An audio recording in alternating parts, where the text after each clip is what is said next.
এই কোঠা বিরোধী আন্দোলনকে ঘিরে আবার সুপ্রিম কোর্ট আগের রায়টাকে অকার্য করে তারা 4 সপ্তাহের একটা স্থিতিশীল দিয়েছে এবং সাধারণ ছাত্রদেরকে ক্লাসে যাওয়ার জন্য মহামান্য সুপ্রিম কোর্ট নির্দেশনা প্রদান করেছেন।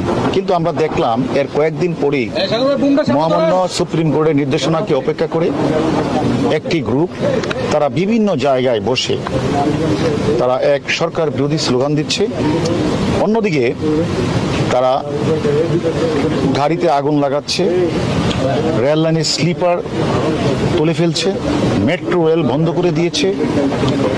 আমরা যারা গোয়েন্দার চাকরি করি আমরা কিন্তু নিবিড় পর্যবেক্ষণ করছিলাম। একটা গ্রুপ তারা বিভিন্ন সময় অর্থ দিয়ে, কেউ পানি দিয়ে, কেউ লাঠি দিয়ে, কেউ অস্ত্র সরবরাহ করে তারা এটাকে এই পরিস্থিতি থেকে ঘোলাটে করার জন্য তারা চেষ্টা চালাচ্ছে, যার ধারাবাহিকতা আজকেও আপনারা লক্ষ্য করেছেন প্রেস ক্লাবের সামনেও গাড়িতে আগুন লাগানো হয়েছে।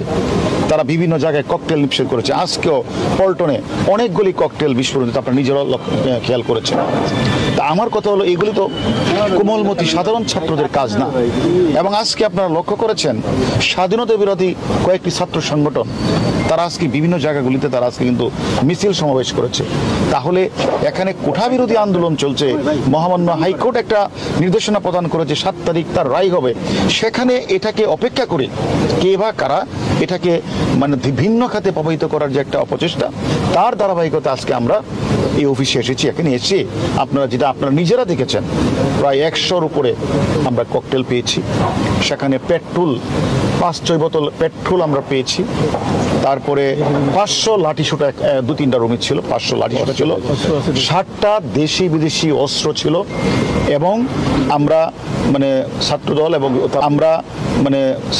এবং তার অঙ্গ সংগঠনে আমরা প্রায় 7জনকে আমরা তাদেরও জিজ্ঞাসাবাদ করব তারা কেন, কি উদ্দেশ্যে, কারা এই অফিসগুলিতে লাঠিসোঁটা থেকে বিভিন্ন অস্ত্র তারা রেখেছে। এক দ্বিতীয়ত হলো আমরা এটাও দেখেছি একটি গ্রুপ যেমন অর্থ দিয়ে বিনিয়োগ করছে, অস্ত্র দিয়ে সরবরাহ করছে, আবার তারা গুজব ছড়িয়ে বিভিন্ন পরিবেশটাকে বিভিন্ন দিকে ঘুরিয়ে নেওয়ার চেষ্টা করছে। তাই আমরা বিনীত অনুরোধ করব যারা এই গুজব ছড়াচ্ছে, যারা এই ধরনের অর্থ বিনিয়োগ করছে, যারা এখানে বিভিন্ন লাঠিসোঁটা সরবরাহ করছে, অস্ত্র সরবরাহ করছে, আমরা মনে করি অতীতেও যারা এই অপরাজনীতি বা ষড়যন্ত্রমূলক রাজনীতি করছে তাদেরকে আমরা ছাড় দেইনি।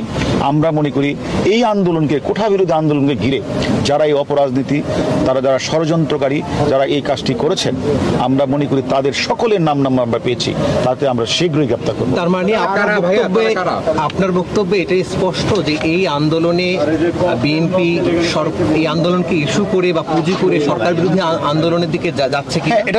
এটা তো আপনারা লক্ষ্য করেছেন আজকে কয়েকটি অঙ্গ সংগঠন যাদের নাম আপনারা বললেন তারা কিন্তু আজকে বিভিন্ন জায়গাগুলিতে তারা কিন্তু মিছিল মিটিং করেছে এবং প্রেস ক্লাবের সামনে আগুন লাগিয়েছে। সেটা কি কোমলমতি ছাত্ররা এসেছে?